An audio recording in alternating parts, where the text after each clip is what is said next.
Welcome students, we will study about the chapter number 3 in this video.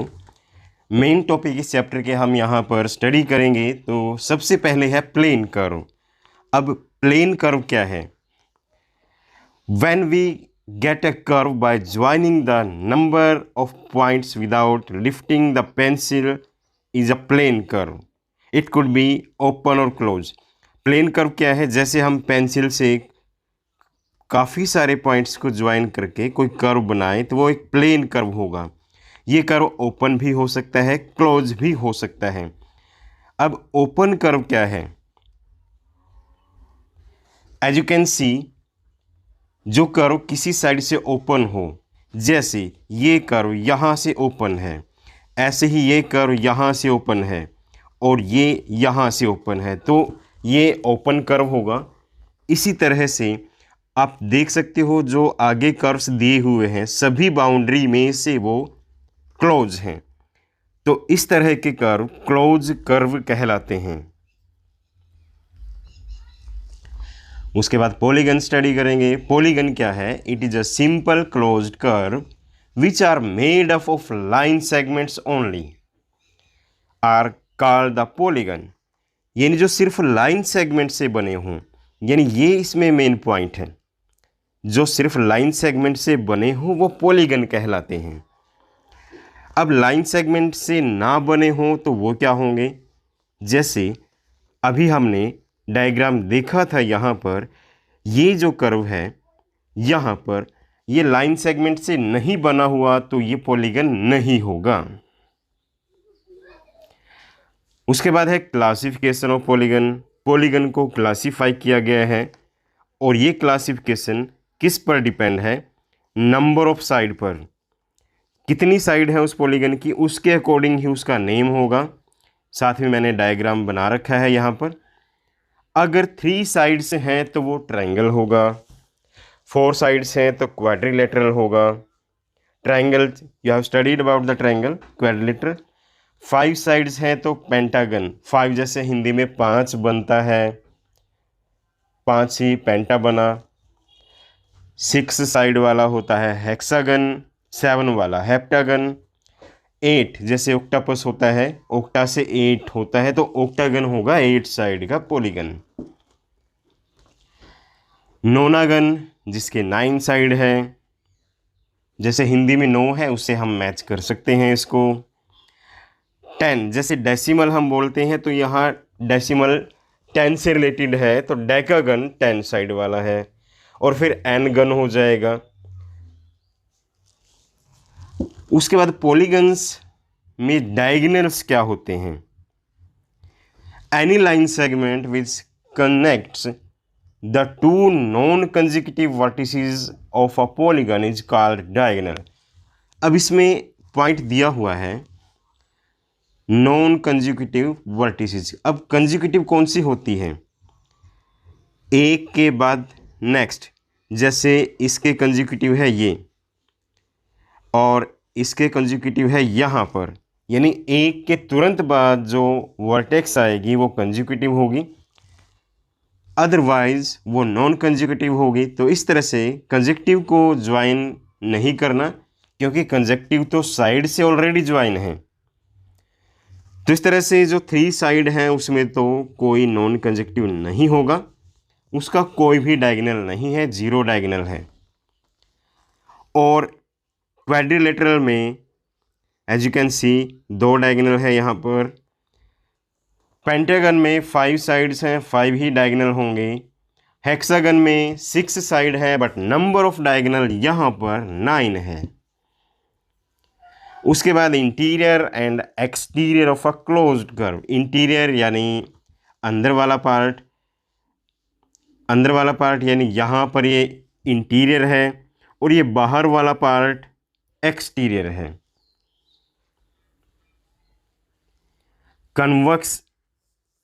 Convex and concave polygon, जैसे कि नाम इसमें suggest करता है name, polygons which have all the diagonals inside the figure is known as convex polygon. जैसे ये polygon यहाँ दिया हुआ है, कनकेव जैसे केव जिसमें बनी है, इसमें आप देख सकते हो यहाँ पर जो बी डी डायगोनल है वो इस पॉलीगन से बाहर आ चुका है। जब डायगोनल पॉलीगन से बाहर आए तो वो कनकेव पॉलीगन कहलाएगा।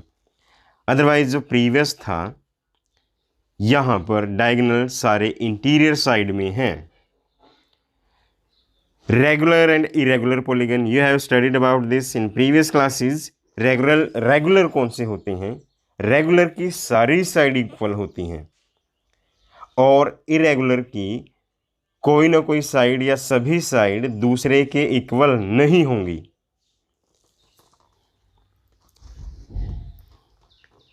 पॉलीगन विच आर इक्विएंगुलर यानी जिसके सभी एंगल इक्वल हैं, equilateral are called regular polygon.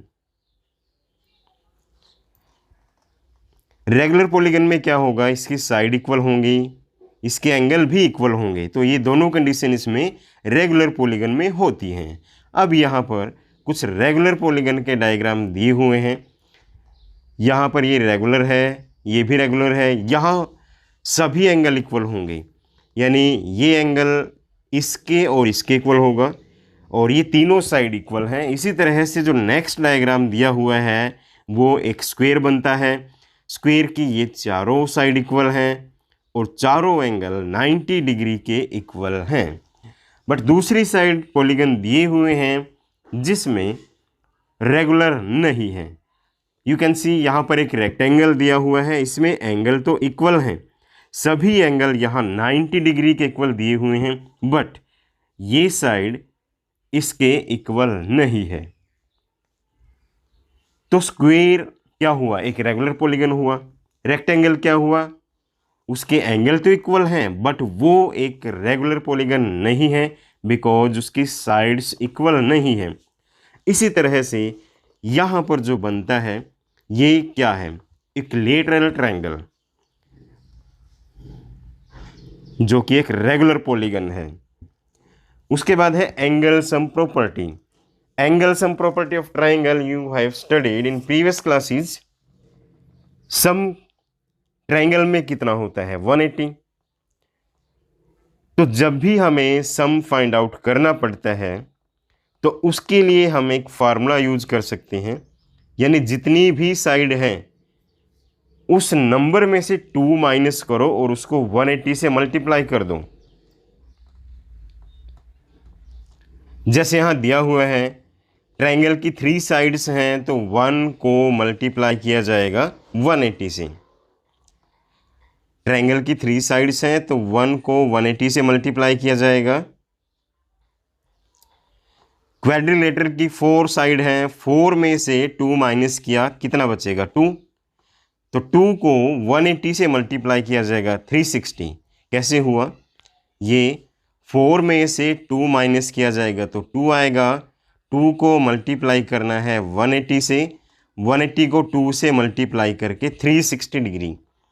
ऐसे ही जितनी भी साइड्स हैं उसमें से 2 माइनस करके 180 से मल्टीप्लाई करना है। या फिर आप देख सकते हो कि ट्रायंगल का जो एंगल सम प्रॉपर्टी रूल आपने पढ़ा है क्या होता है? उसमें 180 होता है सम। अगर आपके पास कोई क्वाड्रिलेटरल है तो उसमें क्या होगा? 2 ट्रायंगल बनेंगे, एक यहाँ पर और दूसरा यहाँ पर, तो दोनों का 180 180 प्लस करके 360 टोटल आएगा, यानी क्वाड्रिलेटरल में 360 टोटल आएगा। अब इसी तरह से अगर 5 साइड का पॉलीगन हमारे पास हो, जैसे ये 1 2 3 4 एंड 5 साइड्स मैंने ज्वाइन की, तो हमें यहाँ देखना है कितने ट्रायंगल्स बनेंगे। एक ट्रायंगल यहाँ पर ऐसे ही, तो यहाँ कुल कितने? 3 ट्रायंगल्स बनते हैं। मीन्स 180 को अगर 3 से मल्टीप्लाई किया जाए तो 540 डिग्री ये पेंटागन के एंगल्स का टोटल है। कौन से एंगल का? हम यहाँ पर इंटीरियर एंगल्स के बारे में बात कर रहे हैं। इंटीरियर एंगल्स जो भी हम सम प्रॉपर्टी पढ़ते हैं वो इंटीरियर एंगल्स की होती है। तो ये फॉर्मूला आपको यहाँ पर ध्यान रखना होगा। कौन सा फॉर्मूला? जब भी किसी पॉलीगन का इंटीरियर एंगल्स का टोटल आपको कैलकुलेट करना है तो n-2 n-2 इंटू 180 डिग्री। अब n क्या है? यह है नंबर ऑफ साइड। अब एक्सटीरियर एंगल की बात की जाए, एक्सटीरियर एंगल के बारे में आपको ज़्यादा कैलकुलेशन नहीं करनी पड़ेगी। वाई? कोई भी पॉलीगन हो, the sum of the exterior angle of any polygon, ध्यान रहे एनी पॉलीगन, सम क्या होगा? 360 डिग्री। कोई भी पॉलीगन हो सम 360 डिग्री आएगा। जैसे यहां पर ट्रायंगल दिया हुआ है, ट्रायंगल में ये एंगल अगर 60 डिग्री का है तो एंगल सम प्रॉपर्टी से ये 120 हो जाएगा। तो एक्सटीरियर एंगल 120 हुआ यहां पर, एक ये 120, दूसरा यहां पर 120, तीसरा यहां पर 120, यानी 3 टाइम्स 120 हो चुका है ये। अगर 3 टाइम्स 120 को मल्टीप्लाई किया जाए, मीन्स 3 इंटू 120, 360 बनेगा। अब इसी तरह से यहाँ पर 90, 90, 90, 4 टाइम्स 90 है, ये भी 360 बनेगा। सेम पेंटागन के लिए होगा, यहाँ पर 72 बना है 5 साइड्स के अकॉर्डिंग। 72 को अगर 5 से मल्टीप्लाई किया जाए, 5 2 ज़ा 10, 5 7 ज़ा 35, 1 ऐड करके ये 36 बनता है, यानी 360 डिग्री। ये कोई इरेगुलर हो चाहे, अगर इरेगुलर पॉलीगन है एंगल तो इक्वल नहीं होंगे बट टोटल 360 ही होगा। तो इस टॉपिक का आपको ध्यान रखना है। It is also applicable on irregular polygon also. The sum will remain the same whether it is regular or irregular.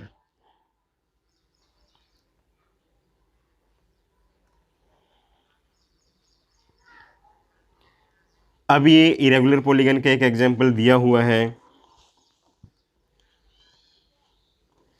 यहाँ पर जो एंगल्स हैं, एक्सटीरियर में है 90, यहाँ लिखा गया 63, यहाँ पर है 81 डिग्री, यहाँ पर है 102 डिग्री ये, और 24 डिग्री। एक्सटीरियर एंगल्स का टोटल 360 डिग्री ही आएगा।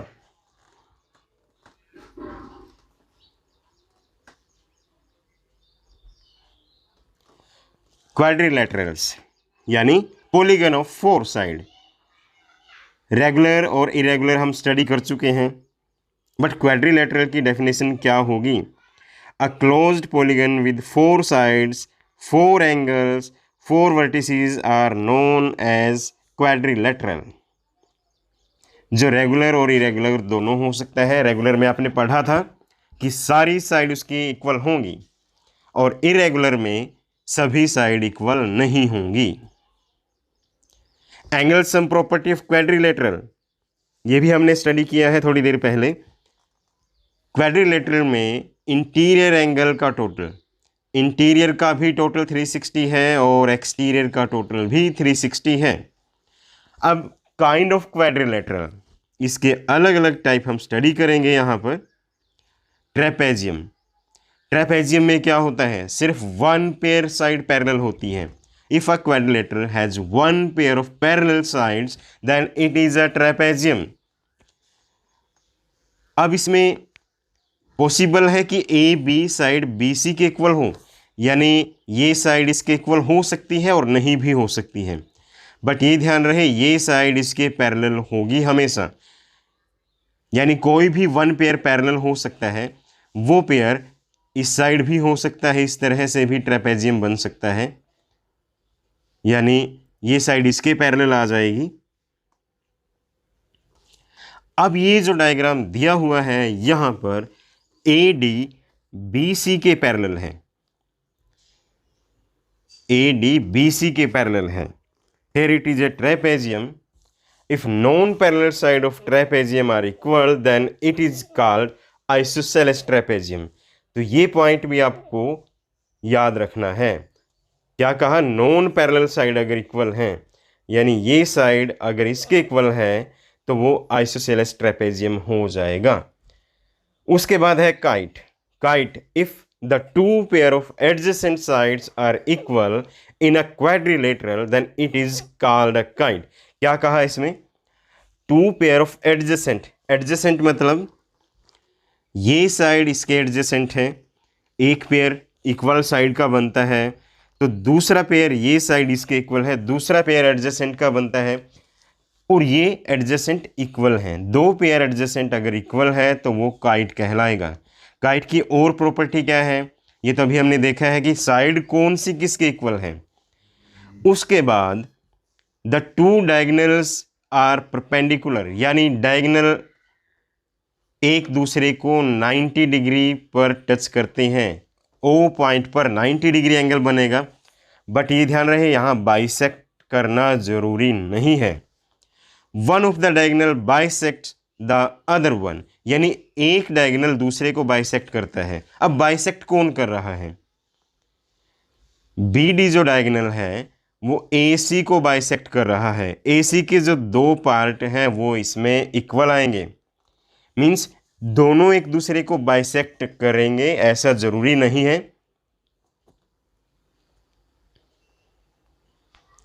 एंगल ए एंगल सी के इक्वल होगा, एंगल ए एंगल सी के इक्वल होगा, बट एंगल बी डी के इक्वल नहीं होगा। उसके बाद है पैरेललोग्राम, जो मेन हम क्वाड्रिलेटरल्स में चैप्टर में स्टडी करेंगे। अब इसकी कंडीशन क्या है, two pair of opposite side are parallel, यानी दो पेयर अपोजिट साइड के पैरेलल हैं तो पैरेललोग्राम कहलाएगा। अब यहां इसकी और प्रॉपर्टीज हम देखते हैं। पैरेलल साइड कौन कौन सी है, ये साइड इसके पैरेलल है और ये साइड इसके पैरेलल है।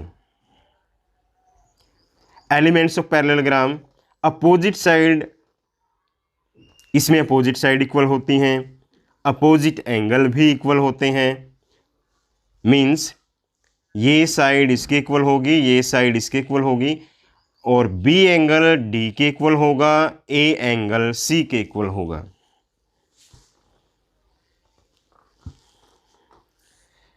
अपोजिट साइड और अपोजिट एंगल की प्रॉपर्टी के बाद adjacent side, pair of adjacent are, adjacent side कौन सी होती है,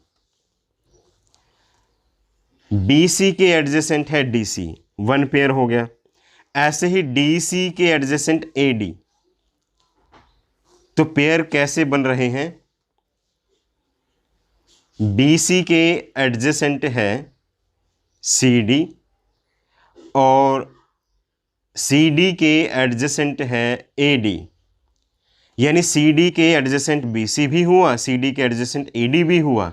ऐसे ही AD के एडजेसेंट साइड होगी AB और AB की एडजेसेंट साइड दूसरी होगी BC। ये इक्वल नहीं होंगी, अनइक्वल साइड्स हैं एडजेसेंट साइड्स। तो अपोजिट साइड, अपोजिट एंगल और एडजेसेंट साइड अभी स्टडी किया हमने। उसके बाद जो नेक्स्ट टॉपिक इसमें दिया हुआ है, property of parallelogram, the opposite side of parallelogram will always be equal. अभी मैंने आपको बताया था इसमें अपोजिट साइड इक्वल होती हैं, अपोजिट एंगल भी इक्वल होते हैं। तो साइड के बारे में डायग्राम यहाँ बना हुआ है, AB DC के इक्वल है और AD BC के इक्वल है। The opposite angle of parallelogram will always be equal, तो इस तरह से अपोजिट एंगल भी इक्वल होंगे, B एंगल D के इक्वल होगा और C एंगल A के इक्वल होगा। Two diagonals of a parallelogram bisect each other, diagonal एक दूसरे को बाइसेक्ट करते हैं। बाइसेक्ट का मतलब क्या हुआ, सपोज करो यहाँ पर जो AC की लेंथ है वो 8 है, तो 8 में 4 यहाँ आ जाएगा, 4 यहाँ आ जाएगा, और साथ में सपोज करो कि DB यहाँ पर 12 है, 12 में DE 6 हो जाएगा, ऐसे ही EB 6 हो जाएगा। बाइसेक्ट मीन्स दो इक्वल पार्ट में डायगोनल एक दूसरे को डिवाइड करते हैं। The pair of adjacent angles in a parallelogram will always be a supplementary angle. इसका मतलब क्या हुआ? पेयर कौन सा है यहाँ पर? एडजेसेंट एंगल्स का। सप्लीमेंट्री मीन्स टोटल करके 180 डिग्री आएगा।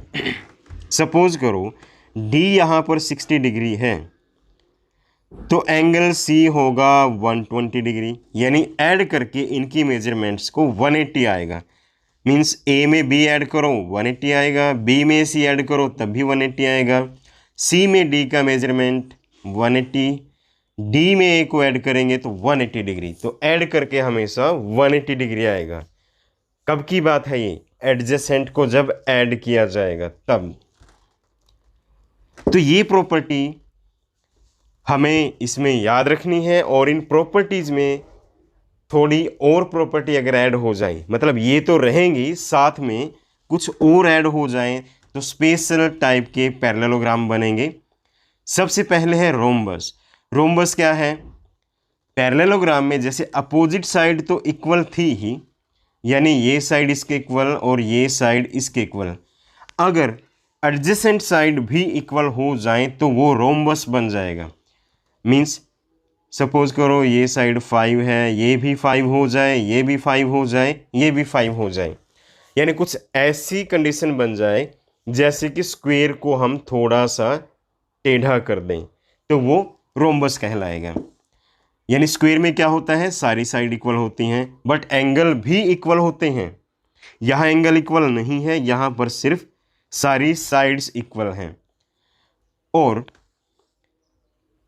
अब पैरेललोग्राम होने की वजह से यहाँ पर डायगोनल बाइसेक्ट तो कर रहे हैं, मगर डायगोनल अब रोम्बस होने की वजह से 90 डिग्री पर बाइसेक्ट करेंगे। A rhombus has all the properties of parallelogram, यानी ये प्रॉपर्टी तो सारी होंगी ही, बट इसके बाद क्या होगा?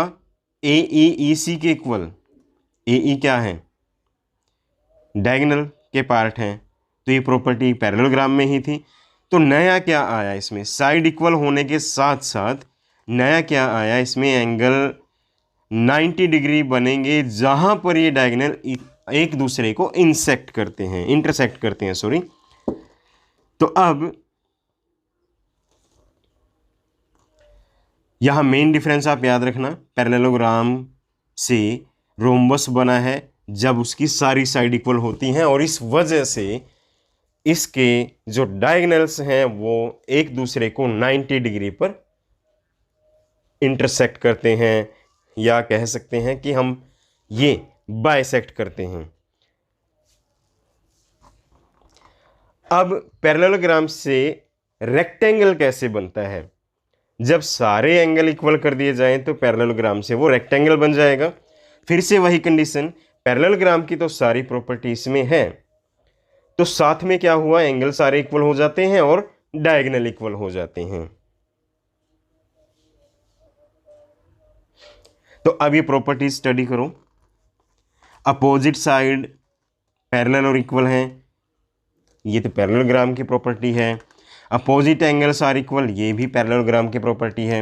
Adjacent angle make a pair of supplementary, ये भी पैरेललोग्राम की प्रॉपर्टी है। Diagonals are equal in length, ये प्रॉपर्टी यहाँ पर उससे अलग आई है। डायगोनल बाइसेक्ट ईच अदर, ये भी उसकी प्रॉपर्टी है।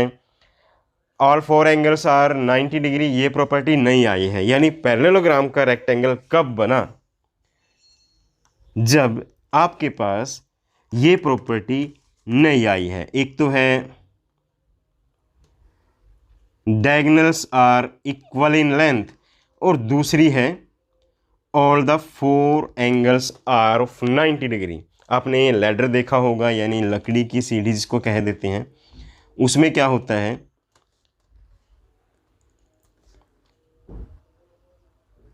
जैसे यहाँ पर ये इस तरह के टुकड़े लगे हुए हैं, आपने नोटिस किया होगा कि वहाँ पर उनके बीच में एक इस तरह से क्रॉस लगा दिया जाता है। इस क्रॉस के जो दोनों पार्ट हैं, ये दोनों इक्वल होते हैं ताकि ये लैडर बिल्कुल सीधी रहे, रेक्टेंगल की तरह। अगर इसको ना लगाया जाए तो पॉसिबिलिटी रहेगी कि लैडर ऐसे तिरछा हो जाए और गिर जाए। अब उसके बाद स्क्वायर। स्क्वायर किसका बनाना है? पैरेललोग्राम से स्क्वायर बनाना है। और ये स्क्वायर कब बनेगा? जब सारी साइड इक्वल भी हों, जैसे रोम्बस में होती है, और दोनों डायगोनल इक्वल भी हों, जैसे रेक्टेंगल में होता है। तो इसकी प्रॉपर्टी क्या बन गई? सारी साइड इक्वल, डायगोनल भी इक्वल, डायगोनल 90 डिग्री पर बाइसेक्ट करते हैं, और बाकी पैरेललोग्राम की सभी प्रॉपर्टीज में रहेगी। तो अब इसकी प्रॉपर्टी एक एक करके रीड करते हैं। All four sides are equal, ये रोम्बस में भी होता है। यानी डिफरेंस और सिमिलैरिटी सबकी याद रखोगे तो ज़्यादा आसान रहेगा क्वेश्चन सॉल्व करना। अपोजिट साइड्स आर इक्वल, ये पैरेललोग्राम की प्रॉपर्टी है already. Diagonals are equal in length, ये किस में होता है? डायगोनल इक्वल किस में होते हैं? रेक्टेंगल में भी होते हैं, तो स्क्वायर में भी हुए। यानी जहां सभी एंगल 90 डिग्री के हैं तो वहां पर डायगोनल भी इक्वल होंगे। वही सीधी वाला एग्जांपल, डायगोनल इक्वल है तो वो बिल्कुल सीधी रहेगी, यानी डायगोनल इक्वल है तो स्क्वायर होगा या फिर रेक्टेंगल होगा। उसके बाद है diagonals are perpendicular bisector to each other, ये तो रोम्बस में भी है, यानी ये जो प्रॉपर्टी है ये रोम्बस की प्रॉपर्टी है। और अपोजिट साइड आर पैरेलल, ये पैरेललोग्राम की है। All four side are equal, ये भी रोम्बस की प्रॉपर्टी है। तो रोम्बस में और स्क्वायर में फ़र्क क्या है? सभी एंगल 90 डिग्री के होते हैं, ये रोम्बस में और स्क्वायर में फ़र्क है। यानी स्क्वायर से हम रोम्बस भी बना सकते हैं अगर स्क्वायर के सभी एंगल को 90 ना किया जाए। मीन्स ये सिमिलैरिटी और डिफरेंस